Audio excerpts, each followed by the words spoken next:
হালকা একটু মুছামুছি করে দিলাম, কয়েকটা টাই মেরে দিলাম। এই টাই মারার উদ্দেশ্য হচ্ছে এই ম্যাগনেটিক কন্ডাক্টগুলো যখন পুশ হয়ে যায় তখন এটা একটা ধাক্কা খায়।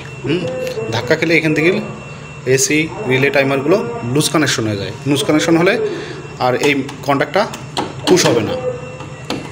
ঠিক আছে, দেখেন কীভাবে কাজ করে। হ্যাঁ, আমি কারেন্টটা উঠাই দিই, আপনারা দেখতে থাকেন।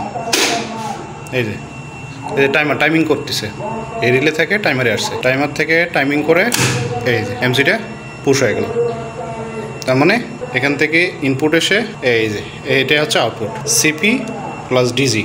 একটা input DG, CP input, total input মিলে এই যে একটা হচ্ছে আউটপুট। এখান থেকে আউটপুট হয়ে চলে গেছে। আমি এসি রিলে এবং টাইমারের পরবর্তী একটা ভিডিও করার জন্য চেষ্টা করব।